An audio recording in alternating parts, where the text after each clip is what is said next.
30 minutes away from our cabin right now. We've been on the road for a really long time. We're on the final stretch and I'm getting really excited.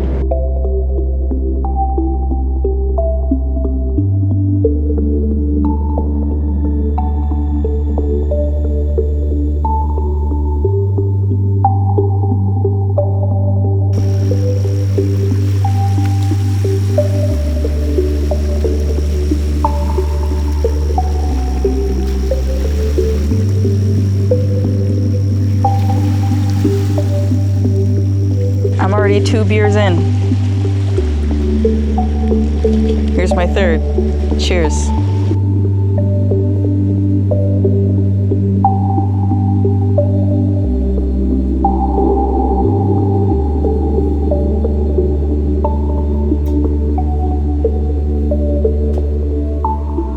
We had a really lovely first day yesterday, and really it was just the evening. We didn't get here until late afternoon, early evening. We had a pretty long drive before getting out here, and to be perfectly honest, went a little hard on the beer. But you know, it was like the first night of vacation and it was fun, and we literally just pulled up chairs by the water, and there's like this little dock area, and we just relaxed there and just talked and drank beers, and it was really, really nice. We like stepped outside for a little bit and took in the starry sky. Where we live has a lot of light pollution, so actually getting to enjoy like the night sky without light pollution was kind of bonkers. I can't remember the last time I've seen that many stars in the sky, and the fact that I could literally see like the space dust, like it was so cool. We ended up going to bed like fairly early. I ended up sleeping in like 2 shifts last night.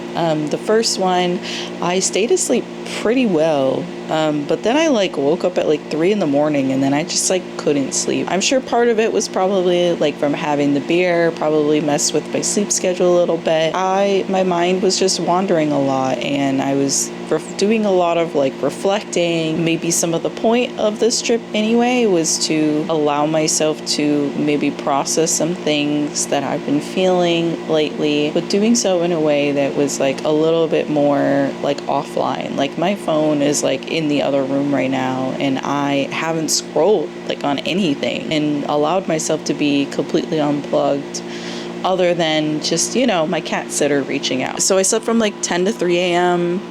and I was awake for 2 to 3 hours, and then I went back for like 4 more hours of sleep, and we've honestly just been sitting here and reading since then. I started this book just like a day or two ago, and I'm already like 3/4 of the way through it. Really, really fun comic book. It's like a bunch of comic books kind of put together in one. It sounds like this is like a pretty historical, very important artist during the pop art movement in like the 60s and 70s in Japan. It seems like pretty influenced by the pop artists that would have existed here in America. This is more of like an adult comic book series. There's definitely been some boobies.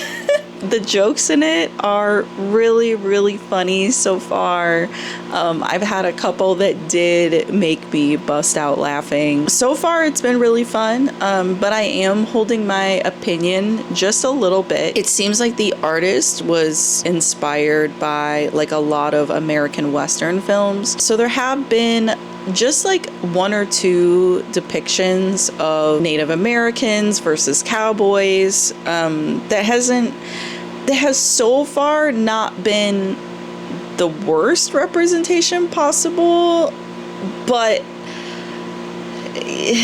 you know, it's still like inspired by American Western films. So we're gonna see where it goes. Some of the art in here is super trippy, it's super psychedelic, and it's really, really cool. Anyway, I'm starving. I'm finally at a point where my stomach is actually growling, so I think that means it's time to get some cooking done.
It's our last full day at the cabin. I'm stuck in a whirlwind of I wish I had more time. I need more time. But then also really enjoying the fact that life has been moving so slow these past couple days. I do wish I had one more day, like one more full day. Technically I have tomorrow morning, but you know, the morning when you leave a trip, it's not quite the same. You usually are busy packing and cleaning and doing all of that other stuff. So I actually brought like quite a few hobby things with me, but right now I am flying through the books that I brought. Unfortunately, my fears about this book were confirmed. It was like starting off fine. Once I got to this scene and this battle between the quote-unquote Indians and cowboys was kind of where I was like, this sort of just kind of ruined the whole experience for me. So this is a quote from the book. Why don't I use ninjutsu to help the white men, you ask? Well, it's only a matter of time before the Indians will be annihilated.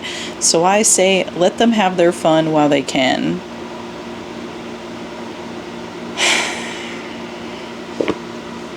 Sometimes it really knocks you upside the head, the kinds of things that we were just okay with. It was really funny and it was really cheeky and the art in it is incredible, but I would maybe look at this as more of important history in terms of like comic book writing and influences in Japan during this time period, but I wouldn't look to this for the sense of like a good story or anything like that. I think I would say it's probably important to be very wary maybe of anything from this author, especially early on. In his earliest humor strips for children's magazines in the 1930s, one finds cameo appearances by personalities culled from American comics and animated films, including Betty Boop, Carl Anderson's Henry, and Piccaninny caricatures. Just a couple sentences later,